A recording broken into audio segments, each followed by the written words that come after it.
नमस्कार। Kidney transplant kidney failure मरीजों के लिए एक बहुत ही बेहतरीन विकल्प है, बट कई बार किडनी ट्रांसप्लांट के बाद किडनी रिजेक्शन की भी संभावना होती है। और जैसे ही किडनी रिजेक्शन का वर्ड परिवार वाले सुनते हैं या पेशेंट सुनते हैं तो उनको ऐसा लगता है कि जैसे किडनी पूरी तरीके से ख़राब हो गई। लेकिन किडनी रिजेक्शन का भी ट्रीटमेंट पॉसिबल है और ये कई प्रकार का होता है। तो आज हम इस वीडियो में डॉक्टर विद्यानंद त्रिपाठी के माध्यम से जानेंगे किडनी रिजेक्शन के बारे में। डॉक्टर विद्यानंद त्रिपाठी बंसल हॉस्पिटल भोपाल में डिपार्टमेंट ऑफ नेफ्रोलॉजी और किडनी ट्रांसप्लांट के हेड हैं। तो किडनी ट्रांसप्लांट के बारे में सवाल जवाब आज इनसे हम करेंगे। डॉक्टर साहब, सबसे पहले ये बताएं कि किडनी ट्रांसप्लांट में रिजेक्शन का प्रोसेस क्या होता है और यह कैसे होता है? जी, तो देखिए, जब भी हम किडनी ट्रांसप्लांट की बात करते हैं, इसका मतलब है किसी अन्य व्यक्ति के शरीर की किडनी को निकाल के हम किडनी फेलियर के मरीज के शरीर में प्रत्यारोपित करते हैं। तो ये एक वो ऑर्गन जो है वो एक बाहरी व्यक्ति का है। ऐसे में हमारी बॉडी का जो डिफेंस सिस्टम है वो एक्टिवेट होता है और वो किसी भी बाहरी चीज़ को एंटीबॉडीज़ के माध्यम से, अपने इम्यून सिस्टम के माध्यम से उसे ख़त्म करने का प्रयास करता है और इस प्रोसेस को ही हम रिजेक्शन बोलते हैं। तो ट्रांसप्लांट की प्रक्रिया में इस रिजेक्शन को बचाने के लिए इम्यूनोसप्रेसिव ड्रग्स दी जाती हैं कि ये रिजेक्शन ना हो पाए। लेकिन बहुत सी ऐसी परिस्थितियां हैं, बहुत से ऐसी वजह है जिसमें इन सब दवाइयों के बाद भी शरीर एक रिस्पॉन्स देता है जो कि जो किडनी है, ट्रांसप्लांटेड किडनी है, उसको डैमेज करने लग जाता है और इसी प्रोसेस को हम रिजेक्शन कहते हैं। तो ये किडनी ट्रांसप्लांट रिजेक्शन कितने टाइप के होते हैं और ये कब कब हो सकते हैं? और इसमें जाहिर है कि ट्रांसप्लांट कभी भी हो सकता है, ट्रांसप्लांट के तुरंत बाद भी हो सकता है, बाद में भी हो सकता है। तो आप दर्शकों को ये बताएं कि किडनी ट्रांसप्लांट रिजेक्शन के टाइप्स क्या होते हैं? देखिए, तो हम टाइमिंग के बेस पे, जैसा आपने बोला, रिजेक्शन को पहले हम बताएंगे कि कितने टाइप्स के होते हैं। तो सबसे इम्पॉर्टेंट है हाइपर एक्यूट रिजेक्शन।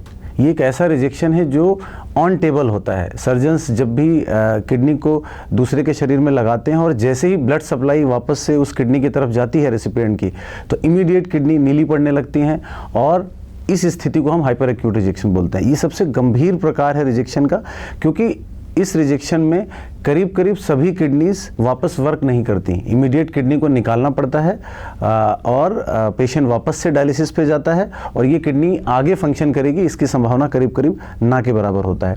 दूसरा होता है एक्यूट रिजेक्शन, जो कि ज़्यादातर कुछ वीक्स या महीनों के बाद ट्रांसप्लांट के बाद होता है। हालांकि ये रिजेक्शन किसी भी समय बाद में भी हो सकते हैं। इस रिजेक्शन में रैपिडली आपका किडनी का जो काम है, जो GFR होता है, वो कम होने लगता है। तो सडन क्रिएटिनिन बढ़ने लगेगा, मरीज के शरीर में स्वेलिंग आने लगेगी, उसकी एपेटाइट कम होने लगेगी, कई बार फीवर आने लग जाते हैं। तो ये एक्यूट रिजेक्शन की प्रोसेस है जिसको कि तुरंत डायग्नोस करके ट्रीटमेंट के द्वारा इसको वापस रिवर्ट किया जा सकता है। अधिकांश मरीजों में इसे ठीक किया जा सकता है। तीसरा टाइप होता है क्रॉनिक रिजेक्शन। तो नाम से ही क्लियर है, क्रॉनिक मतलब बहुत लंबे समय से स्लोली चलने वाला रिजेक्शन। तो इसमें हमारी बॉडी जो ऑर्गन है, जो ग्राफ्ट है किडनी, उसको धीरे धीरे एंटीबॉडीज़ की वजह से डैमेज करती रहती है और इससे ग्राफ्ट की लाइफ कम होती है और एक समय के बाद ये किडनी पूरी तरह से फेलियर में जाती है, पेशेंट वापस डायलिसिस में आता है। तो समय के बेस पे ये 3 टाइप हैं, hyper acute, acute and chronic rejection. अब हम एक डिफरेंट क्लासिफिकेशन सिस्टम में आते हैं जहां पे हम रिजेक्शन की जो मैकेनिज्म है, शरीर कैसे रिजेक्शन करता है, उसके बेस पे इसको हम डिवाइड करेंगे। तो ये 2 प्रकार से होता है। पहला है सेल मीडिएटेड रिजेक्शन और दूसरा है antibody mediated rejection. Cell mediated rejection ये एक बहुत गंभीर बीमारी नहीं है। इसमें इमीडिएट कुछ दवाइयों के माध्यम से इसको ट्रीट किया जा सकता है। और दूसरा होता है एंटीबॉडी मीडिएटेड रिजेक्शन। नाम से ही क्लियर है कि एंटीबॉडी मीडिएटेड का मतलब है कि आपकी बॉडी में ऐसी एंटीबॉडीज़ हैं जो ग्राफ्ट किडनी को रिकॉग्नाइज कर रही हैं और वो एंटीबॉडी उसे डैमेज कर रही हैं। तो एंटीबॉडी रिजेक्शन जो होते हैं ये ज़्यादा गंभीर होते हैं, इनका ट्रीटमेंट ज़्यादा कॉस्टली होता है, ज़्यादा एग्रेसिव होता है और अगर उसको ट्रीट ना किया जाए तो ग्राफ्ट की लाइफ कम होती है और ग्राफ्ट ख़राब होने का डर होता है। तो बेसिकली रिजेक्शन के टाइप्स के बारे में हमें पता चला कि किस किस टाइप के रिजेक्शन होते हैं। अब लेकिन ये जैसा टाइमिंग वाइज तो आपने बताया कि hyper acute, acute, chronic, but ये सेल मेडिएटेड है कि एंटीबॉडी मीडिएटेड है, यह हमें कैसे पता चलता है कि मतलब बेसिकली जो टाइप्स ऑफ रिजेक्शन है वो कैसे हम जानते हैं? क्योंकि जाहिर तौर पर दोनों का ट्रीटमेंट भी अलग अलग होगा, तो कैसे पता चलेगा कि हमें रिजेक्शन कौन से टाइप का है या है भी कि नहीं है? देखिए, सबसे पहली चीज़ तो क्लिनिकल पैरामीटर्स के बेस पे, तो जो नेफ्रोलॉजिस्ट है, ट्रांसप्लांट टीम है, वो मरीज की समस्याओं के बेस पे ये जानने का प्रयास करता है कि सेल मीडिएटेड है या एंटीबॉडी मीडिएटेड है। इसे कंफर्म करने के लिए किडनी बायोप्सी की ज़रूरत होती है, लेकिन हर बार बायोप्सी कर पाना संभव नहीं होता। और कई बार अगर आप क्लिनिकली ये श्योर हो कि ये सेल मीडिएटेड रिजेक्शन है, तो कई बार आसानी से 2-3 दिन की दवाइयों से इसे ठीक किया जा सकता है, तो पेशेंट को एक इन्वेजिव प्रोसीजर पे नहीं जाना पड़ेगा। तो कैसे हम डिफ्रेंशिएट करते हैं? सेल मीडिएटेड रिजेक्शन जो होते हैं ये इसमें जो क्रिएटिनिन का राइजिंग है ये रिलेटिवली स्लो होता है, ये बहुत गंभीर नहीं होता। तीसरी चीज़ है ड्रग्स के लेवल रेगुलर डॉक्टर चेक करते हैं, जैसे कि टेक्रोलिमस जो हम ड्रग यूज़ करते हैं उसका लेवल बहुत कम है और उसके बाद हमने देखा कि धीरे धीरे क्रिएटिनिन बढ़ता गया, तो ऐसी स्थिति में कई बार हम एम्पेरिकल ट्रीटमेंट देते हैं, तो ये सेल मीडिएटेड होता है। एंटीबॉडी मीडिएटेड रिजेक्शन काफ़ी तेज़ गति से बढ़ता है, पेशेंट के सिम्टम्स ज़्यादा होते हैं, जैसा मैंने बताया कि शरीर में सूजन आना, हल्का बुखार आना, किडनी जहाँ पे लगी है, जो साइट है ग्राफ्ट की, उस जगह पे पेन होना, स्वेलिंग आने लग जाना, तो ऐसे लक्षण जब भी होते हैं तो हम एंटीबॉडी रिजेक्शन सस्पेक्ट करते हैं। साथ में हाई रिस्क ग्रुप होता है, एंटीबॉडी रिजेक्शन किन लोगों में ज़्यादा होगा, अगर वो संभावनाएं पेशेंट में है तो ऐसे में हम इमीडिएट किडनी बायोप्सी करते हैं और बायोप्सी से एंटीबॉडी रिजेक्शन कंफर्म होने के बाद उसका तुरंत इलाज चालू करते हैं। तो डॉक्टर साहब, जैसा आपने किडनी बायोप्सी के बारे में बात की, कई बार अगर किडनी ट्रांसप्लांट के बाद अगर पेशेंट को या पेशेंट के रिलेटिव को ये बोला जाए कि किडनी की बायोप्सी करनी है, तो एक प्रकार का डर होता है कि क्या किडनी को फिर से ओपन सर्जरी होगी। तो किडनी बायोप्सी के बारे में बताएं कि ये कैसा प्रोसीजर होता है और कैसे किया जाता है और क्या रिस्क है इस चीज़ का। देखिए, किसी भी ट्रांसप्लांट पेशेंट पे जब भी हम ट्रांसप्लांट पे लेते हैं उसके पहले बायोप्सी के महत्व को बहुत अच्छी तरीके से बताया जाता है। इसका कारण है कि जब भी ग्राफ्ट डिसफंक्शन होता है, जब भी आपके ब्लड में यूरिया क्रिएटिनिन की मात्रा बढ़ती है या आपकी ट्रीटिंग टीम को लगता है कि जो किडनी है उसमें कोई समस्या है, तो बायोप्सी एक डेफिनेट डायग्नोस्टिक मोडेलिटी है। इससे कंफर्म किया जा सकता है कि किडनी खराबी क्यों है।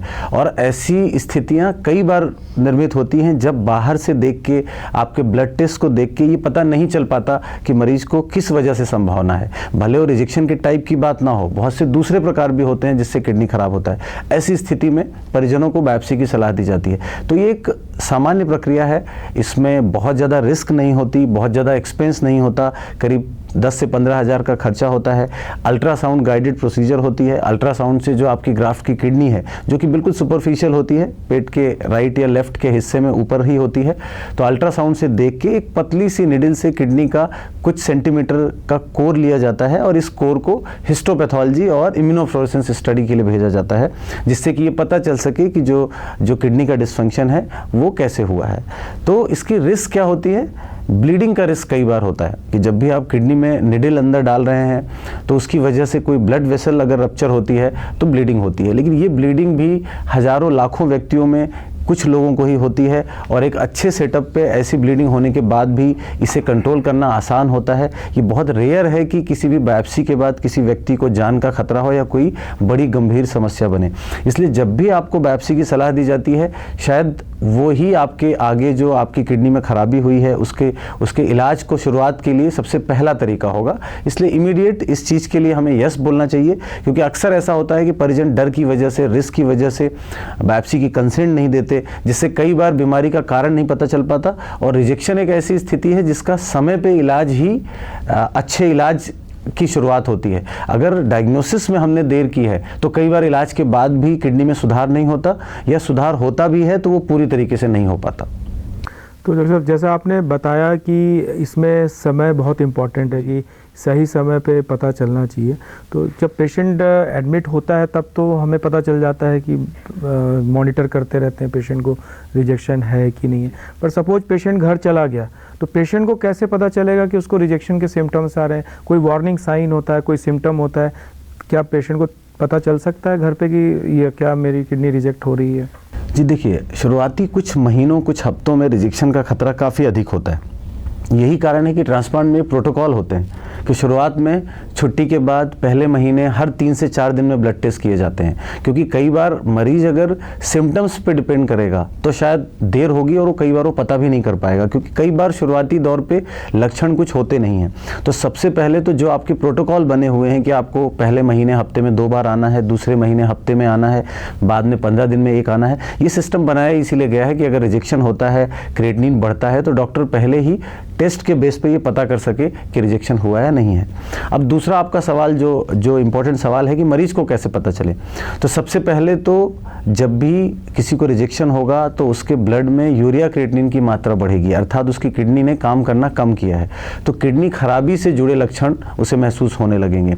तो जैसे एंटीबॉडी रिजेक्शन की हमने अभी बात की थी कि रिजेक्शन में लो ग्रेड फीवर होता है, आपकी किडनी जिस जगह पे लगी है वहाँ पे दर्द होने लगेगा, सडन आपका वेट गेन होने लग जाएगा, पैरों में सूजन होगा कि आप दिन में लंबे समय तक चल रहे हैं या बैठे हैं तो पैर में उंगली से आप दबाते हैं तो वहाँ गड्ढा पड़ने लगता है या आँख के चारों तरफ सूजन आने लग जाती है, आपकी भूख कम होने लगी है, आपको उल्टियों जैसा लग रहा है। तो ये स्थिति किडनी डिस्फंक्शन का एक सिम्टम है जिसका वजह रिजेक्शन हो सकता है। तो ऐसी किसी भी स्थिति में, ऐसे किसी भी लक्षण होने पे आपको तुरंत अपने डॉक्टर से संपर्क करना चाहिए और जिससे कि वो जांचों के माध्यम से रिजेक्शन का पता कर सके। तो इसमें बेसिकली आपको फॉलोअप बहुत इंपॉर्टेंट है। जब भी डॉक्टर बुलाएं आपको तुरंत आना है, और जब भी अगर पैरों में सूजन, चेहरे में सूजन या यूरिन आउटपुट कम होता है तो आपको डॉक्टर को तुरंत ही सलाह लेनी है। डॉक्टर साहब, अब ये बताएं कि इसके जैसे रिजेक्शन हम लोग देखते हैं, इसके क्या रिस्क फैक्टर है? जैसे ट्रांसप्लांट किसी पेशेंट का प्लान है तो क्या किडनी ट्रांसप्लांट करने के पहले भी हाई रिस्क जो पेशेंट है उनको आइडेंटिफाई किया जा सकता है जिनमें रिजेक्शन के चांसेस ज़्यादा हैं, और क्या क्या रिस्क फैक्टर होते हैं किडनी ट्रांसप्लांट रिजेक्शन के? जी बिल्कुल। तो ऐसी प्रोफाइल होती है, ऐसे बहुत से रिस्क फैक्टर्स होते हैं जो ये इंडिकेट करते हैं कि इस व्यक्ति में रिजेक्शन का खतरा अधिक है। तो क्या क्या इंपॉर्टेंट है वो? पहला है ब्लड ग्रुप अगर मैच ना हो। आजकल हम सुनते हैं, रूटीनली हम भी बात करते हैं बिना ब्लड ग्रुप का ट्रांसप्लांट।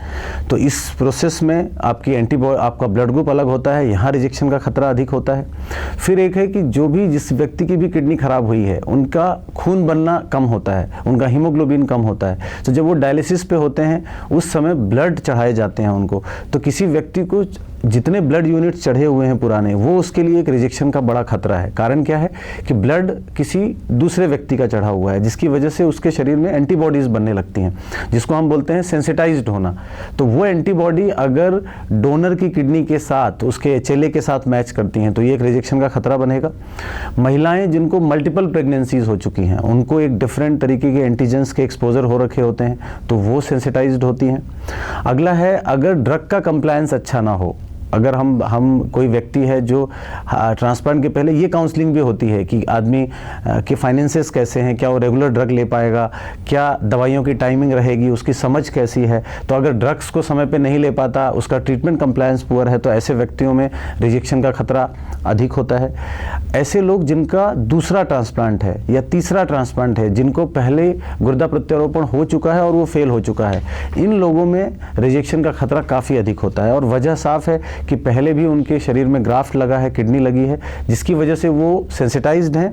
उस ग्राफ्ट के एंटीजेंस के अगेंस्ट उसकी बॉडी में एंटीबॉडीज़ हैं जो कि नई किडनी को भी रिजेक्ट करने का एक कारण बन सकती है। किंतु इन करंट जो मेडिकल फैसिलिटीज़ हैं, जो इन्वेस्टिगेशंस हैं, उनमें इन एंटीबॉडीज़ को पहले से ही चेक किया जा सकता है कि आप डोनर्स के अगेंस्ट एंटीबॉडीज़ को चेक करें, जिसे हम डोनर स्पेसिफिक एंटीबॉडी बोलते हैं। और उसके बाद हम परिजनों को और अच्छे से रिस्क बता पाते हैं कि एंटीबॉडी लेवल्स ज़्यादा हैं, इसको पहले हम कैसे निकाल सकते हैं, या फ्यूचर में आपकी एंटीबॉडी की रिस्क कैसी होगी।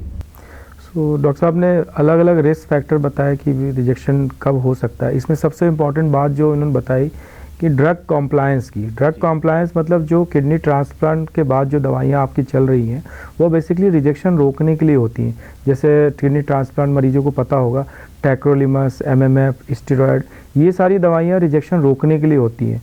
और जिनका ट्रांसप्लांट हुआ है उनको भी आइडिया होगा कि टैक लेवल क्या होता है। तो बेसिकली ये दवाइयाँ और रिजेक्शन, इन दोनों का क्या कोरिलेशन है? आप बताएं कि दवाइयों के लेवल से और रिजेक्शन का क्या कोरिलेशन है और कितना महत्वपूर्ण है एक भी डोज मिस करना? जी देखिए, तो जैसा आपने बताया कि 3 तरह की दवाइयां हैं, टेक्रोलिमस, माइक्रोफिनोलेट और तीसरा स्टेरॉइड होता है, आमतौर पे प्रेडनिसोलोन हम देते हैं। तो ये 3 दवाइयां हैं जो रिजेक्शन को रोकती हैं। तो अगर आपने समय पे दवाई नहीं ली, दवाई की डोजेस मिस की, तो ब्लड में जैसे ही दवाइयों का लेवल कम होगा, हमारे शरीर का जो इम्यून सिस्टम है वो एक्टिवेट होगा और वो ग्राफ्ट को ख़राब करने का प्रयास करेगा। इसका मतलब है कि ड्रग की कोई भी डोज नहीं छोड़ना है, समय को भी नहीं बदलना है, क्योंकि अगर आप एक समय ले रहे हैं, एक समय नहीं ले रहे हैं, टाइमिंग बदल रहे हैं, तो भी ड्रग का जो ब्लड में लेवल है वो बहुत रैपिडली चेंज होगा कि एक फिक्स जो लेवल चाहिए वो मेंटेन नहीं हो पाएगा। ये भी लॉन्ग टर्म में रिजेक्शन का खतरा बनेगा। फिर आपने ड्रग का लेवल कहा, टेक्रोलिमस और माइक्रोफेनोलेट इन ड्रग्स के लेवल होते हैं। आमतौर पे हम टेक्रोलिमस के लेवल करते हैं, माइक्रोफेनोलेट का लेवल बहुत कम सेंटर्स में होता है। तो इस ड्रग का एक फिक्स लेवल है कि हमें इतने पे रखना है, जो कि पहले 1 महीने में, पहले 6 महीना में अधिक होता है, 6 महीने के बाद जो टारगेट लेवल्स हैं वो कम हो जाते हैं। तो अगर वो लेवल मेंटेन नहीं है, कई बार शरीर में उनके मेटाबॉलिज्म अलग होते हैं, कई बार आप ड्रग की डोजेस छोड़ देते हैं, कई बार आप समय पे डॉक्टर के पास नहीं जाते तो लेवल कम होने के बाद डोजेस को नहीं बढ़ाया जा सकता है। तो इन स्थितियों में अगर ड्रग्स शरीर में कम होती है तो रिजेक्शन का खतरा बढ़ जाता है।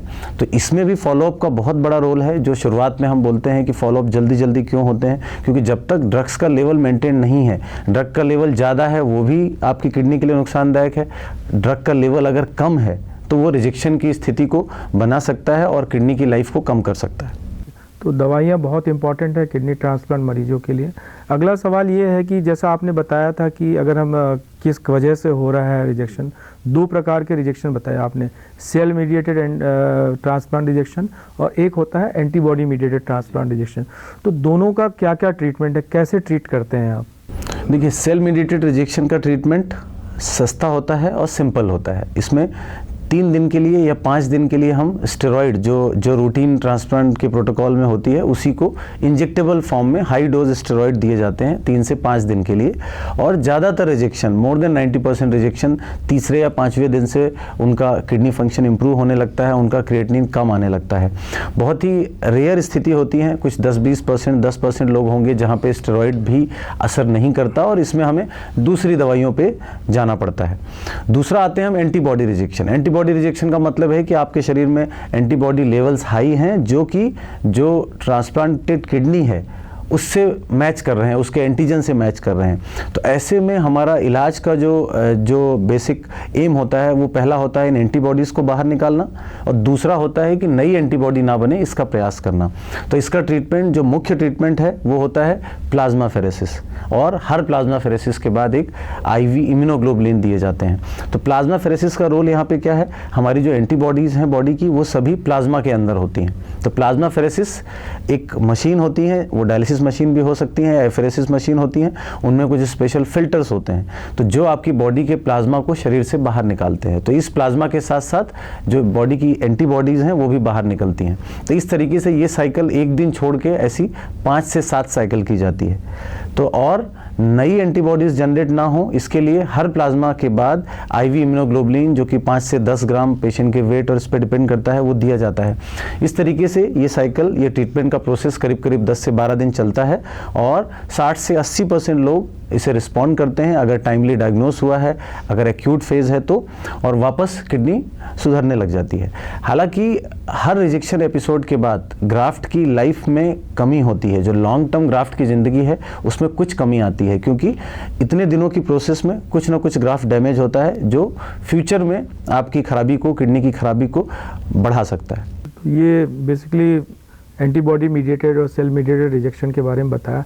एक और आपने यूज किया था टर्म हाइपर एक्यूट रिजेक्शन, जिसमें कि किडनी जैसे हमने ट्रांसप्लांट की और उसके बाद चलती ही नहीं, ब्लू पड़ जाती। तो क्या हाइपर एक्यूट रिजेक्शन का भी ट्रीटमेंट पॉसिबल है या उसमें किडनी निकालनी पड़ती है? देखिए, हाइपर एक्यूट रिजेक्शन पे जो जितना भी लिटरेचर है, फैक्टर है उसका, मतलब कब होता है? बिल्कुल, तो हाइपर एक्यूट रिजेक्शन कब होता है? जब प्री फॉर्म एंटीबॉडीज़ हों।